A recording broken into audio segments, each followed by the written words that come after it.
Welcome to Godkiller Last Hope. My name is Zoe Williams, and as the dramaturg for this production, it is my pleasure to welcome you to the viciously divine world of The Cradle. Last Hope is a dark fantasy series that deals with heavy topics, and content warnings will be shared before the show begins. Last Hope is performed live and in studio by CONNIE CHANG and C. Thomas. Previously on Godkiller Last Hope, Litany and Tiansheng attempt to escape the underworld. After a fraught encounter with a group of demons, Litany comes face to face with their former mentor, Shuixin. The two of them battle for access of the Ascension Gate. Truths, shame, and guilt are revealed at full. With their mentor's own blade, Litany slays Shuixin, but they suffer a curse from the demon's dying breath. Litany ascends the mortal world of Yaoan with Tiansheng at their side. A full recap of this and previous episodes can be found at transplainerrpg.com. And now, the game begins. Godkiller Last Hope is a dark fantasy actual play series that deals with serious and potentially triggering topics. Viewer discretion is advised. Content warnings for this episode include fantasy violence, blood, trauma, grief, interpersonal conflict, death, killing, war, storms, mentions of child abandonment, poverty, malnutrition, and brief sounds of slurping and spitting.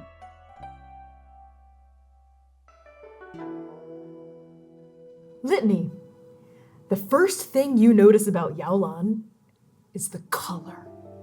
So much color, a kaleidoscope of color, a rainbow of colors you've never seen before in your life. What is that? Up there. Blue.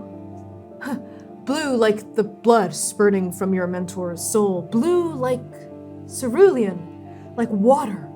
The sky, a dome above your head, endless from horizon to horizon, dotted with ghosts? Mist? No. You know the term, you learned it a long time ago. Clouds.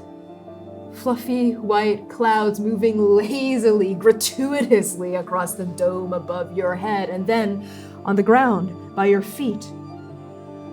Small, tender blades of bright green grass. You see trees, too, crooked pines, stately maples with trunks of a rich, deep brown, and you hear something strange you've never heard before, a chittering noise, a melodic noise. Birdsong. Birds roosting in the branches. You can hear them with your heightened senses, see them almost fluttering, and then a big murmuration of feathers above your head, a flock of birds, starlings taking off into the distant southern sky. And the leaves here on these trees, they're so strange. They're not made of glass. They don't cut. They're made of something so much more fragile, so much softer, so much more tender, so much more mortal. And then you see it, the sun, a bright white orb in the sky, so dazzling and radiant it hurts your eyes to look into. It burns you. And you blink reflexively, out of instinct, not because you want to, but because you have to. And you see bright black spots in front of your gaze from where the sun has pierced your vision. And you hear a deep breath from behind you as Tiansheng takes in a lungful of that strangely sweet, floral breeze that's tickling your face, tickling behind your ear, and she says, "Oh, it is so good to be home! Ah, midsummer. That's how midsummer should be, not cold and wet and dark and full of blood and red and dark." Did I mention dark? What? Have you ever been to the mortal realm? No. Well, welcome to the cradle! What do you think? And they touch their knuckles where there are still splashes of that blue blood dripping all the way down their hands. It's alive. It is, isn't it? That's what I like about it so much. Hey, and those bright black eyes travel to where you're unconsciously rubbing your blood-spattered gauntlet, travel back up to you. Do you want to talk about what happened? Because I got the sense that... No, nothing happened. We simply got through the gate, did what we needed to do for the mission. Right. For my mission. Where's the Ascension Gate? The Ascension Gate, right. Well, let's take a look here. Dang it. Okay, right. Rats. What? Rat. Okay, so you see those mountains in the distance? They kind of look purple in the light. You see those striations in the rock that make them look kind of amethyst? Well, that's their namesake. That's the amethyst chain right over there, and that's where we want to go. That's where the Ascension Gate is. Yeah, definitely, totally. Mm-hmm. It's going to take so long to get there. I don't have time for this. Oh, it's not gonna take that long. 4 days, maybe? 4 days? Of a walk? Yeah, because we don't have horses. Maybe 5 if we get caught in a summer rainstorm, you know? But they're kind of nice. Have you ever been caught in a underworld rainstorm before? It doesn't rain in the underworld. No? I thought it would rain like needles or fire. Or maybe like fire needles. Oh, it does rain. Are you serious? Fire needles. Wow, okay, well, I'm glad I got out before that happened. But anyway, we should probably get going then, yeah? Yes. Okay. And it's now that Litany turns over their shoulder to look back where they came from, as though the gate would still be there, as though they might still be able to see back into the underworld, back into hell, back where they came from, back to their home that has never held them as a home should. And they look and see only grass, see only trees, mountains, flowers, birds, sky, and a strange longing familiarity pings against the inside of their soul that they shake off. Walking now. All right, let's set off.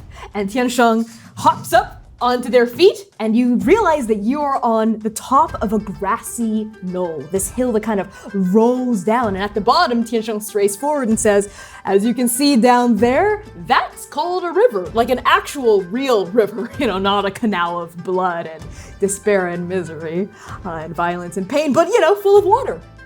Water? Yeah, water. You have water in the underworld, right? I don't need to drink water to survive, you know, cultivation powers and all of that. But it's nice, and it's nice to take a bath. Hey, why don't we skinny dip? We've got a lot of time. Well, 4 days. No time. We can't stop. Okay, all right. If we're not going to stop at the river, maybe we can go to that hamlet over there. You know, it's just a little bit of a detour, and they have the best No xiaolongbao. detours. Okay, no detours then. How about we can walk and talk, and I'll give you a tour of the kingdom that you're in right now. Guess which of the 5 great earthly kingdoms you've currently landed yourself into. I'll give you a hint. It's my hope. You got 5 guesses. No. Nope. I don't know. Come on. Is it Tia? Do you want to guess Tia? Is it? Is it Tia? Nope, it is not. 3 more guesses. Then why did you offer that as a suggestion? Well, it's a game. Come on, you gotta give and take. Oh, you know what? I'll just do it for you. Process of elimination. You're a twin! Ding, ding, ding. Congratulations. Twin. The best kingdom out there. Well, kind of swimming upstream a little bit against our ruler, King Wu. He's kind of a...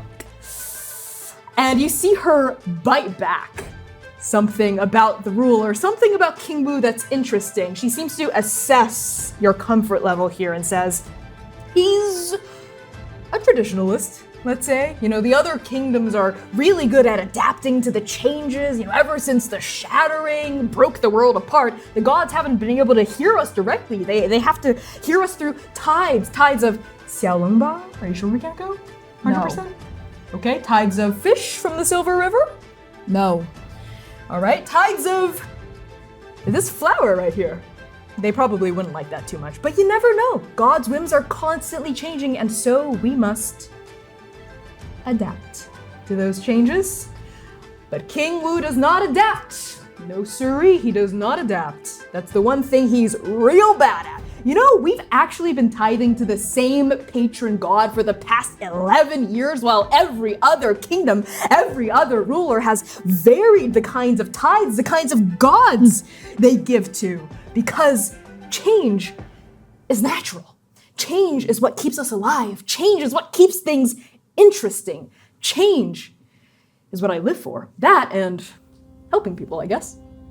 Just helping people. Not just helping people, it's seeing the smiles on their faces as well. And that's me. And that's Swin. And you have reached the bottom of the hill at this point and are walking parallel to the river. I see.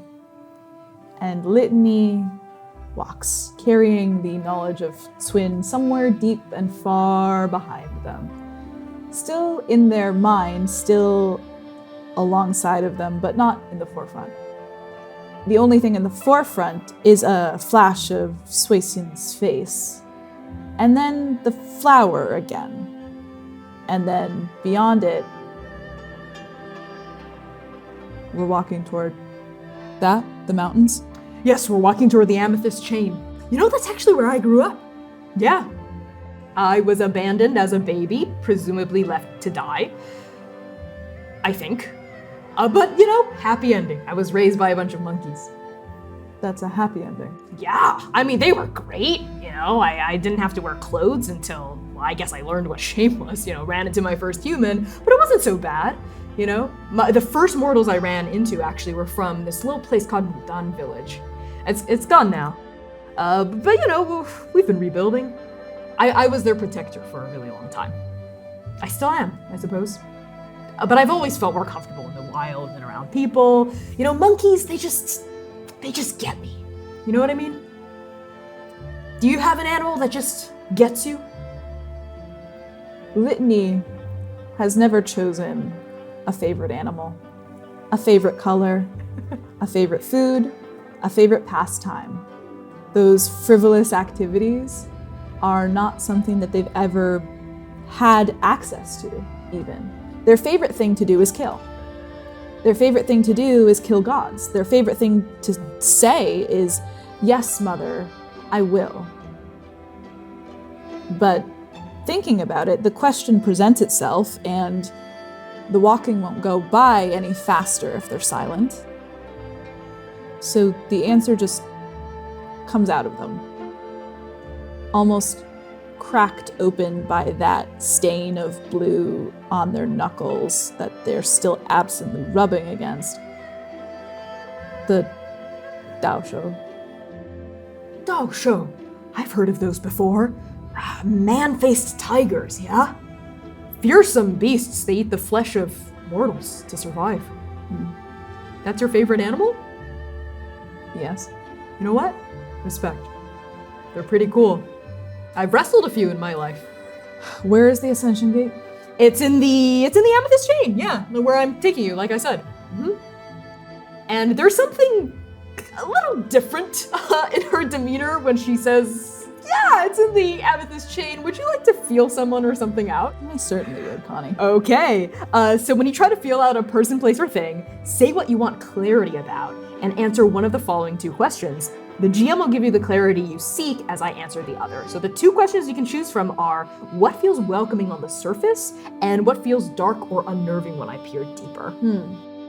Litany is always thinking about that other side, the shadow of everything. Everything that is beautiful here has a mirror version in the underworld. This river that they're walking beside, that is babbling and shining and silver and bright, is made of blood. And it's where they came from, of course. And there is, of course, the broken river. Of course. So what feels dark and unnerving underneath is that there must be trouble here. Somewhere. It's beautiful, yes. But there still must be something wrong with this place. Something broken. The sister realms are shattered. So this place must bear some brunt of that somewhere. Is that what you want clarity about? What way is this place shattered? Is Yes. that okay? Okay, cool. I'll take- All right. I'll take that, yeah. Excellent. So I'll give you the clarity you seek as I answer the other, which is what feels welcoming on the surface. As you speak with Tiansheng, you notice that the river kind of goes around a bend, and the two of you happen upon a hamlet. And you see people in this hamlet, children, elders, adults as well. It's not a super densely populated hamlet. There are maybe only 50 villagers total. But in front of the hamlet and around it, amidst the clucking chickens, which only have one head and no canine teeth, how strange of a chicken to only have that, you see gravestones, markers, ancestral markers, and there are way more graves than there are people. That is what clicks with you about what feels unnerving or dark. There's a lot of suffering here. There's a lot of death. And the people you see don't look very well fed. They look impoverished. No one here, this is nothing compared to the grand pleasure palaces and luxury dens in the underworld. And you've seen illustrated wood carvings of kingly mortal palaces as well. This is a pittance compared to that. This is nothing. That is what's dark or unnerving. But here's what feels welcoming on the surface. As soon as you and Tiansheng start to approach this village, everyone by the boundary of it look up at the sound of your approach, and big smiles break over their faces. And you see a bunch of people start bustling indoors and coming out again, and they're holding a bunch of gifts of what little they have in their hands. Big ao, cotton blankets, which are a poor farmer's most prized possession, what paltry eggs they can scavenge from their chickens. They're coming forward and they're approaching Tiansheng, who's still at the mouth of the road before you enter the village. Oh, hey there, listen, I can't. And then you hear their titles that they're lavishing upon Tiansheng. Great sage, please accept this token of our appreciation. Thank you for saving us from those wild demon boars all those months ago. And they're just trying to force her to take these gifts, but she's refusing. Oh no, please, I just did what I had to do, and please accept your eggs. I cannot take your eggs. That's an entire chicken. I can't take that either. How are you taking this in? Litany stands a few feet away from the entrance to this little hamlet, watching, always watching. They're good at that. They've always been good at that. They've always been able to see through others' eyes. Even Suixian told them that a long time ago, that was a gift that they had. They were able to see things, sometimes. And they see all of this happening, all of these gifts being lavished upon this person, this strange cultivator, this second chance, this last hope. And they watch from the shadows, and after a few seconds, their patience runs thin. The flakes of blue blood start to fall off of their knuckle, and Litany barks out, "Let's move." What? One second. I need to make sure I don't take what little they already have. And they're trying to stuff them in my pockets. Oh, please, and I cannot accept your daughter's hand in marriage. I'm so sorry, but I'm really busy right now, and I'm very flattered, but she can find someone better than me. Well, I didn't mean, it's not you, it's me. Right, yes, of course. My apologies, villagers of New Spring Village, but I must be on my way. I thank you for your generosity, and I thank you for your gratitude. Thank you for thanking me. I don't do this for the thanks, really, I don't. But if you ever are in trouble again, just give me a holler. I've got really good hearing. I can hear it, even from the mountains. So, all right. And she turns back to you, nods, and continues walking down this path out of the village. And all the villagers follow you, all 50 of them. You even see an old grandfather being helped to his feet by his children, and he's leaning on a cane and trying to follow you to the edge of the village to say goodbye. You seem far more like a king than your King Wu does. Oh, please. I appreciate the sentiment, but I'm not fit to rule. I don't want to rule. I just want to go around Twin and help people. That's it. That's your destiny. That's my purpose that I've chosen for myself. I've got feelings about fate. Fate is what abandoned me as a baby, in the mountain. But those monkeys chose to take me in, and I chose to stay with them, and I chose to help the people of Mudan village and help the people here. Why? Well, and you're fully out of the village now, right? And you continue down this dirt path with that river parallel to you, and the silver tops of that river, it glistens, it sparkles even from the sunlight filtering in through the branches of willow trees, bending over the river. And you see like a little boat with a fisherman on it who pauses with this long stick in the canal and like waves a hand at Tiansheng, who waves back as she talks. That's a good question. You know, I used to think I just wanted to help people because it made me feel good. You know, like got to pat myself on the old back there a little bit, but I don't know, I guess it's just my calling. So, that's my purpose. What's your purpose? My purpose. And it feels so good to be asked that. Their purpose had been lost to them, just out of reach for so long, and it feels good in this moment to step into it all the way. I am Litany, the Godkiller, and my purpose is to kill Emperor Longdu, devourer of the devouring, grand adjudicator of the game, sovereign on high of Yaoan, the amethyst dragon. Wow. Did you say Godkiller? Right. It's just that the only other person in the history of the Sister Realms who's ever called themselves the Godkiller was Emperor Longdu. You know, when she was still mortal, as Long Xiefeng, and killed her sister, the terrible, dread Queen the terribly powerful Queen Sigu. That's how the story goes. Mm-hmm. That's how my story goes. I will reach heaven, and I will kill the god I was meant to kill. That's why you want to go to the city of heaven. That's why you need me. Yes. You'll take me to the Ascension Gate. A deal's a deal. I would never break a promise. I would never go back on my word. But Litany, it's just killing the Emperor. It would. Killing the Emperor is my purpose. It always has been. But it would ruin this place.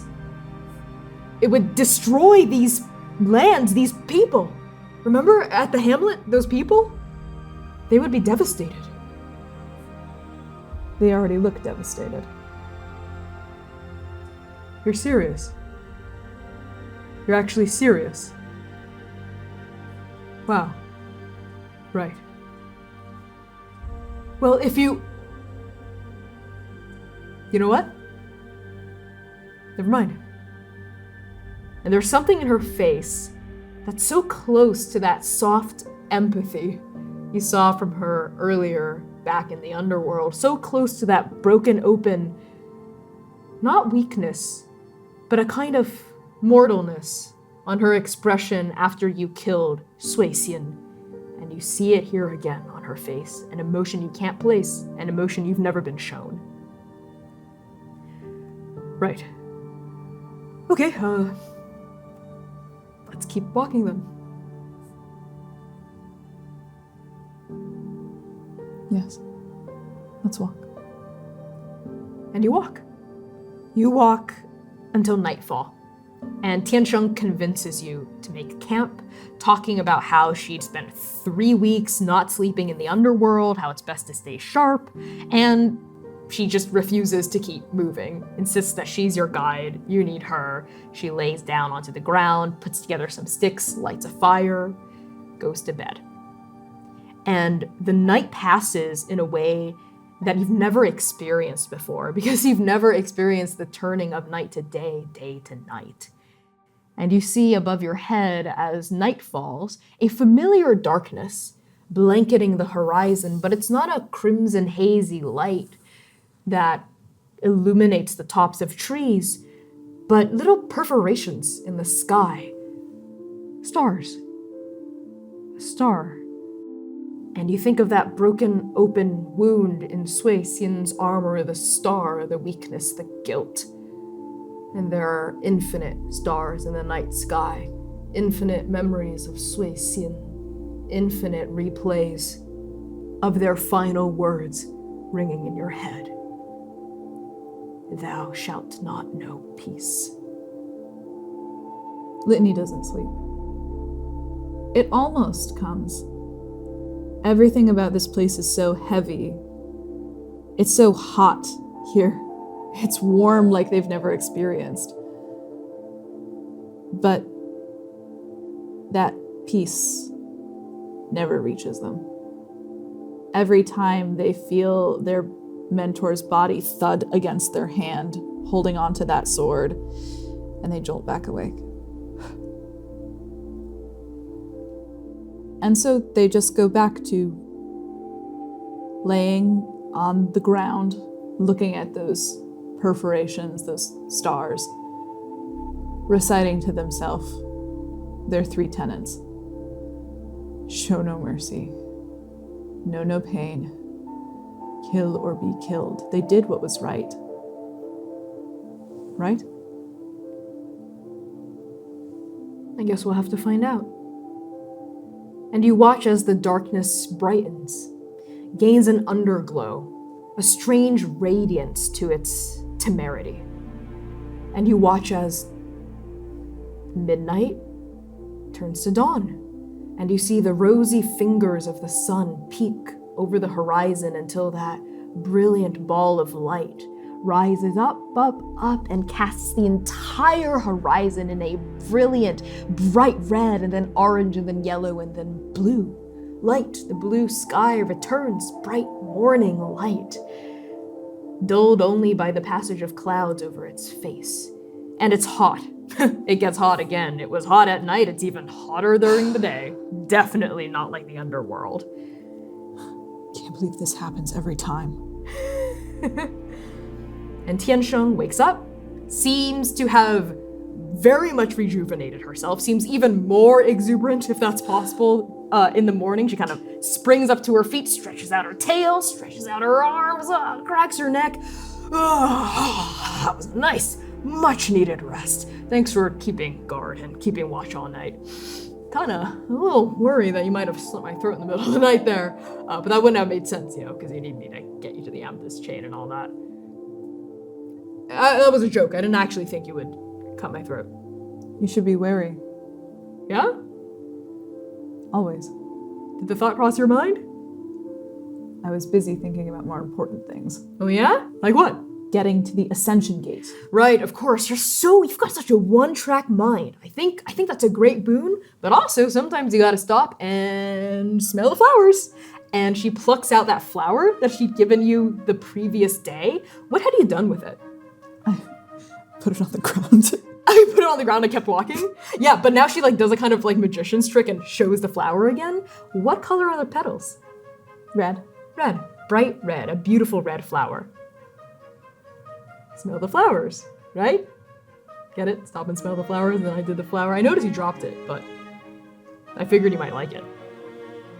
Why? I don't know. It's just so dark and cold and not pungent exactly, but very bloody. A lot of blood smell everywhere down in the underworld. That's a nice change of pace. But also it's red, so it might remind you of the blood, a keepsake from home. They don't drop it this time, they just hold it. Great! On the road! Do you just hold the flower the entire time you walk? I love that. It's just between your fingers as you're walking. And it keeps them from rubbing the blood. Yeah, That's a super normal thing to say and want to do. Excellent. You walk with Tiansheng for the entirety of day 2. And you notice that you're starting to trek up a gradual incline to the extent that you leave the Silver River behind. And you start to see more montane trees peeking up with longer branches and denser leaves. And they kind of stutter past your vision, kind of block out the sun. The canopy blocks out the sky a little bit.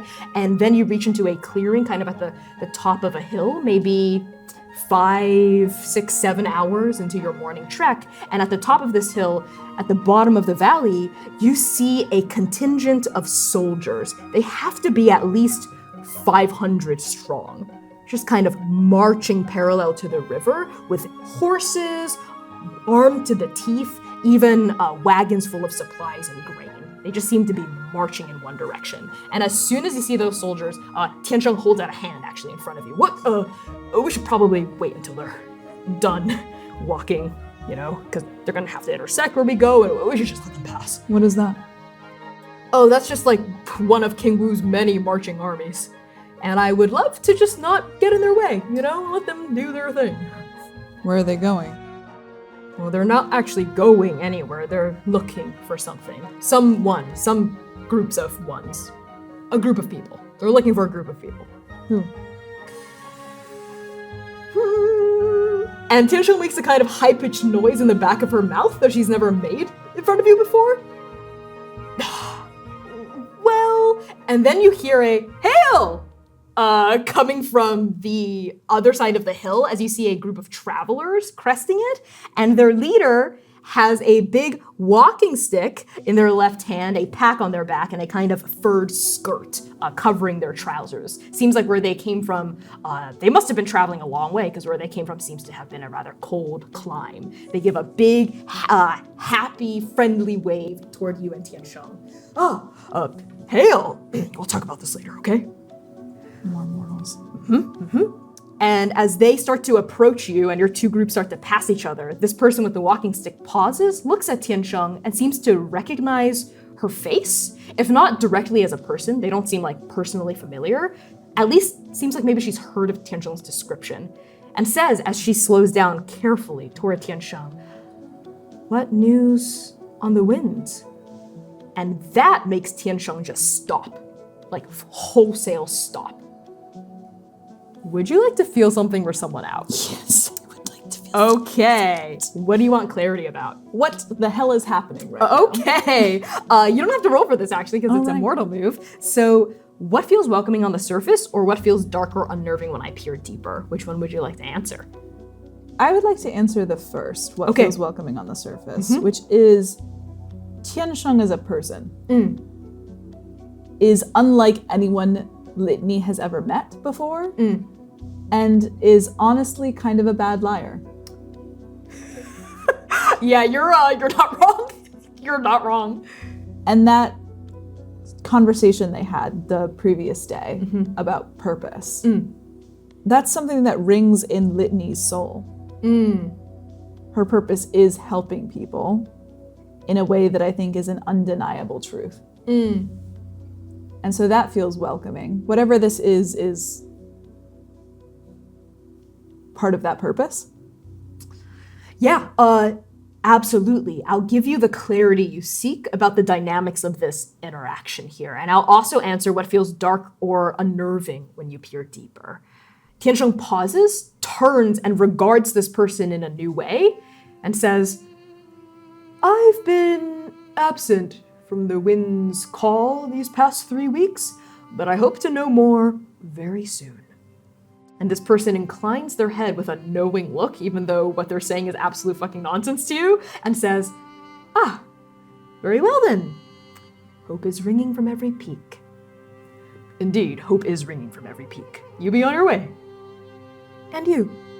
And this group passes, going the way you came. And the dark thing is they're definitely talking in code. Like 100% this is some sort of special cant or code.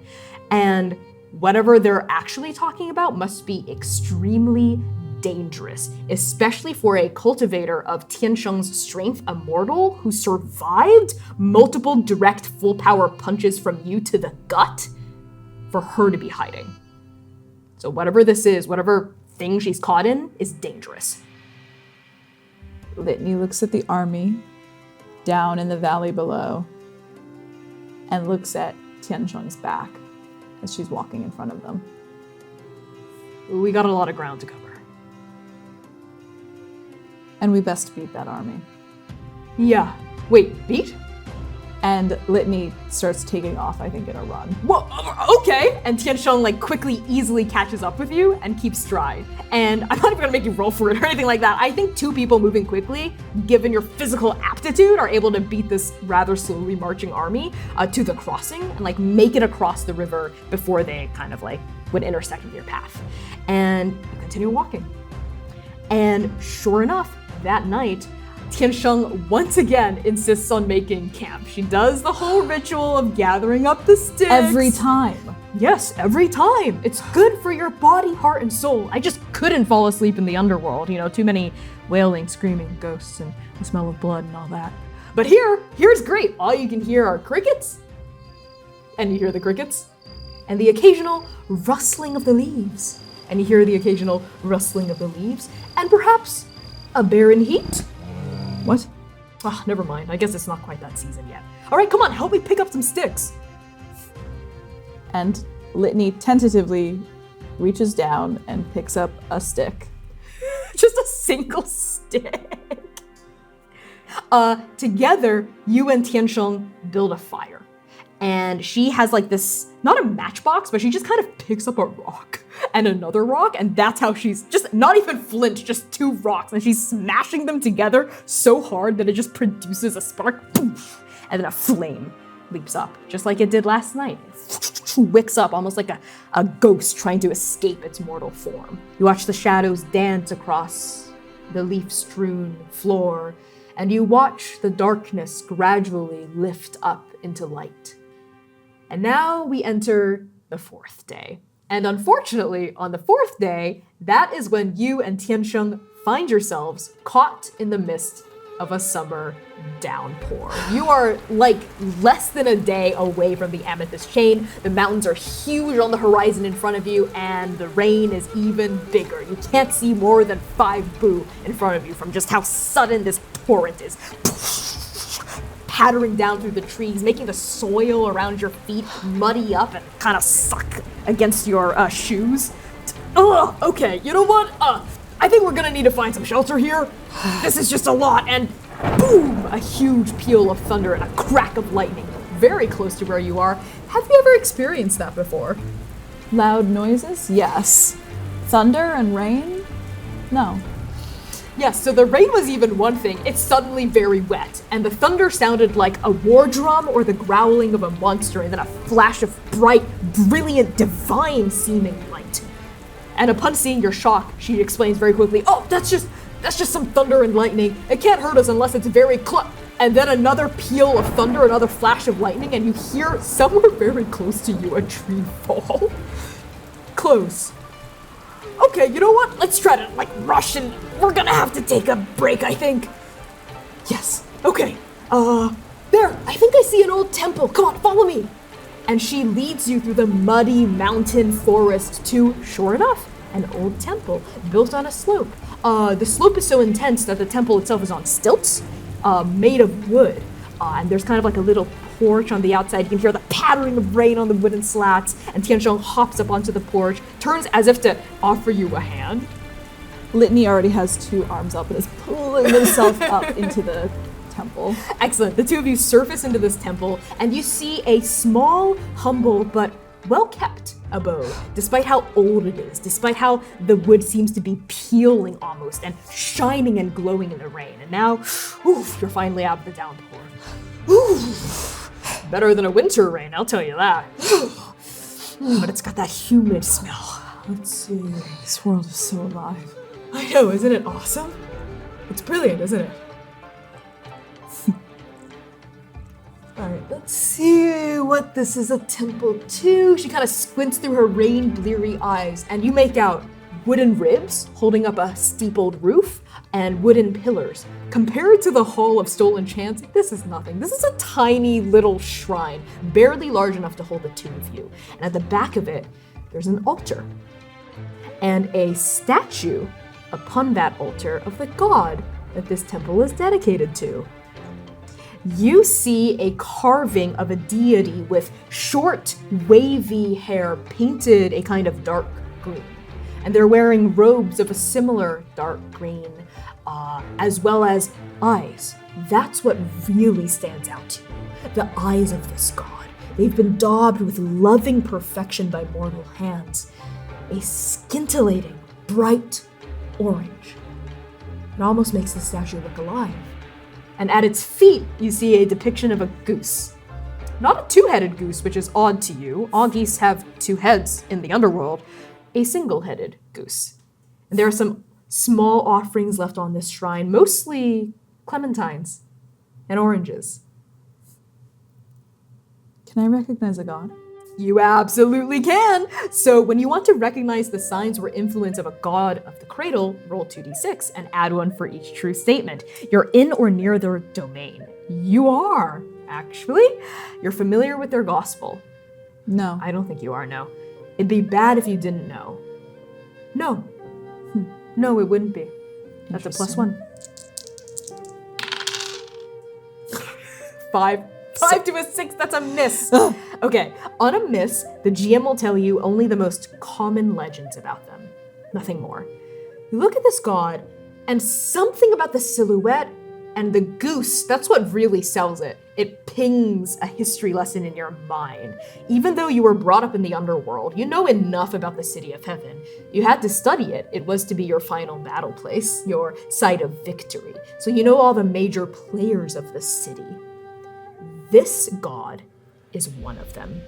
There is, of course, Emperor Longdu, and then there is her right hand, which she calls her virtue. Qin Xiaocheng, the courtier of 4 symbols. This is Xiaocheng. The most common legends about Xiaocheng? They are a judicious, congenial, friendly god.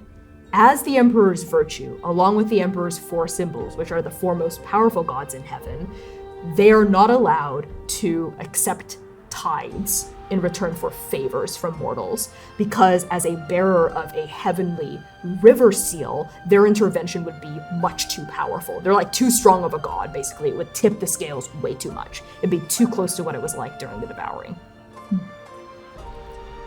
Litany takes in this statue, the recognition almost back behind their brain before it surges forward. Yes, they do know that god. And a small pang of viciousness cracks against their knuckles as they see, And then the word virtue, the emperor's virtue, sits with them. And for a moment, there's a small part of them that entertains the queen's virtue, the Godkiller.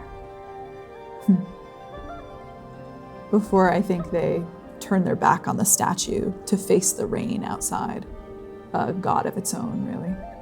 You hear it singing against the wooden slats of the roof. You hear it pattering, sounding so much like blood, especially with its summer warmth. Blood. Flash of Suicien, and you're back here again. And then you see Tiansheng do something very strange, something she's never done before in front of you. She approaches the altar with an expression of familiarity as she sees what god this temple is dedicated to. She takes down her staff, lays it to the side, and kneels in front of the shrine.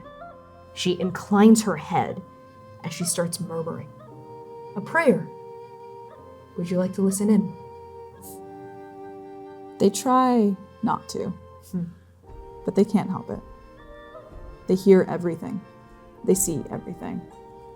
And I think Litany tries to turn away, to look out, and picks their knees up close to their chest, and just watches as the words come to them unbidden. And Tiansheng says, in front of the shrine, holding a sigil close to her heart. O courtier of 4 symbols, O emperor's virtue, thank you for protecting New Mudan village. Thank you for your mandate of heaven. Thank you for being the winds of change. And thank you for protecting Rui. Please continue to guide us and lend us your strength. Your secret is safe with us. May hope ring from every peak. And then, Tiansheng returns. Back to where you are. Sitting at the entrance, she rises and kneels next to you. Whew! What a downpour, huh? Litany holds the question in their mouth like it's a fish with many bones stuck in between their throat and their mouth and their tongue and their curiosity that they have been trying to quash down because they need to focus. They need to focus. Yes. Yes, there is the rain. And the god. Oh, yeah. It's a temple to the courtier of four symbols. They're a very popular god. Makes sense. You worship them. Yeah.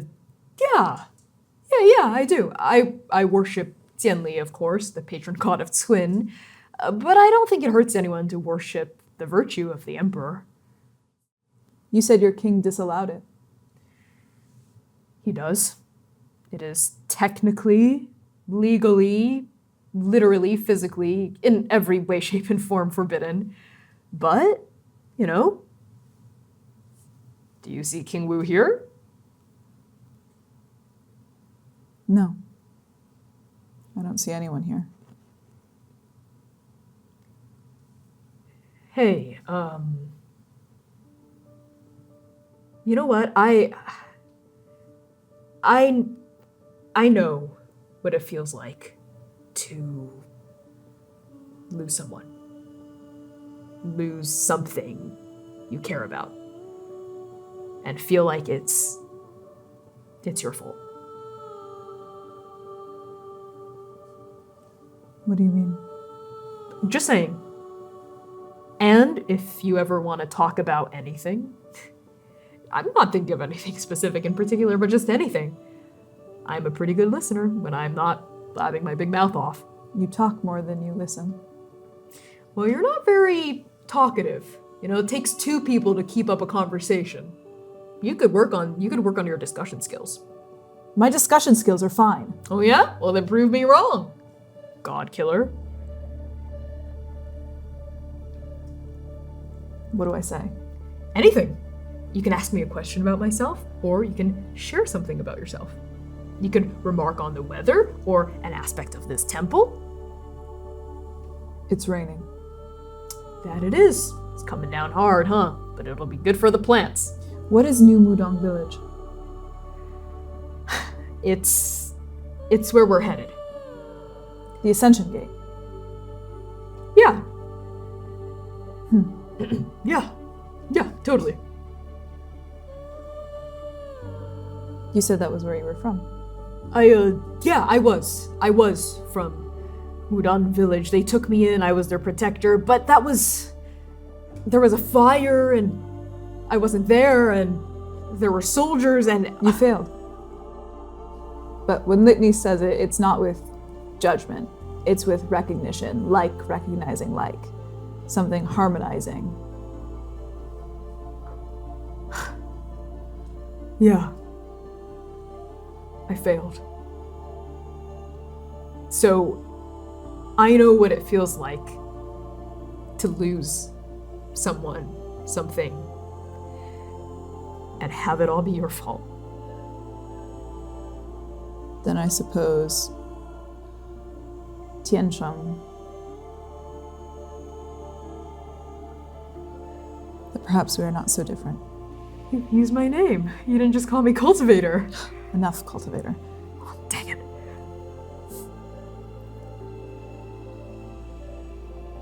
I'm sorry you lost your purpose. But you are finding it now, right? Yeah. That's why I fell down at... You know what? That's a super long story. I'll tell you all about it when we get to New Mudan village. And the Ascension Gate.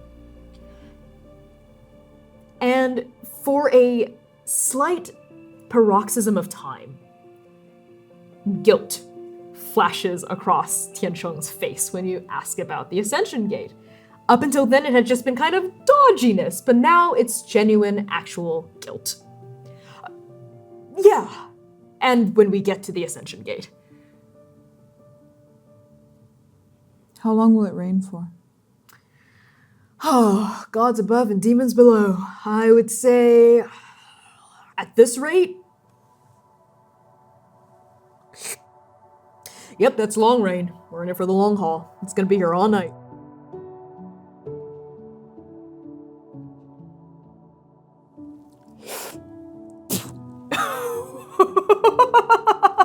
I can't believe you copied me. I didn't copy you. No, you did. Well, not copy, like you're a copycat, but I liked it. Why are you... Yeah, you want to cup your hand a little, let it flow. Yeah, and see, you want to go a little bit further out, because if you just do right outside it, you get the rain from the gutters, and that usually tastes pretty bad, but you want the fresh rain. Yeah, like that, that's right. And then pull it back in. Now give it a sip. Kind of warm, right? Everything here is warm. Yeah, I mean, it's summer. You should see this place when it's autumn. Everything just lights up orange, and when it's winter, oh, just a blanket of snow. It's the craziest, most amazing thing. These mountains are even more beautiful when it's the 10th month, the 11th, the 12th. You love this place. Of course I do. It's my home. You love your home too, right? Of course.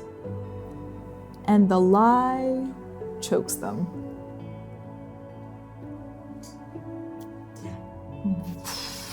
Do you let it show on your face, or does it just kind of happen? Similar to Tiansheng, Litany is not a good liar. Okay. It croaks out of them. Of course it does. The same way they said it doesn't matter about their mentor. The same way that they said move.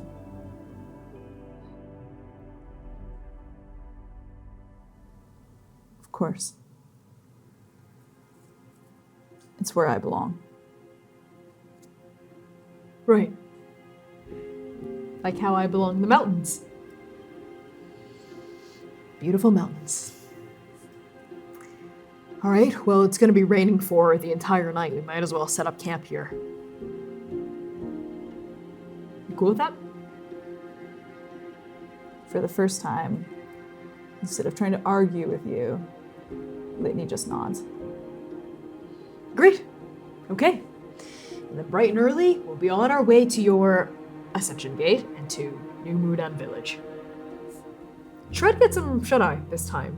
I know you've been keeping watch and staying up, and you think that stopping and making camp is frivolous and useless and unnecessary, but give it a shot. You might be surprised by how much more energy you have the next morning. You talk a lot. Tiansheng. Well, you should pull your weight, I think. And we pulled a dark there. And when daylight breaks once more, so too does the storm. And you and Tiansheng set out on the 5th day. You leave this temple behind to Xiaocheng, the courtier of 4 symbols, and the emperor's virtue. You walk up the mountains until the slopes become so intense they're almost tipped at a 45-degree angle. And finally you crest a hill, and you see it in front of you. A town built on stilts, built into the side of this forested mountain. New Mudan village.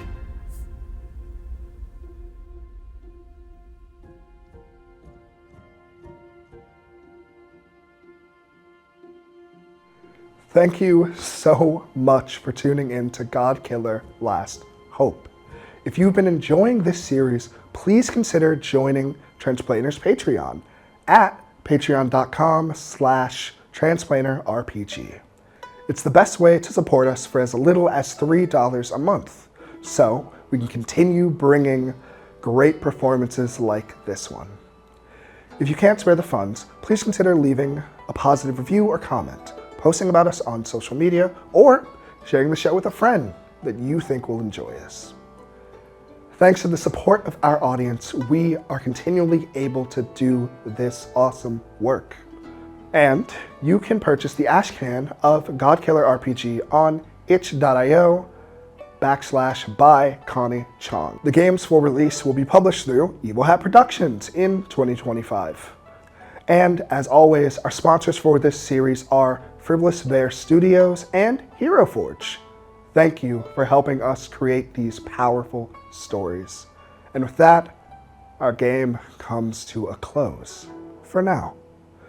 We'll see you next time, right here on Transplanar RPG.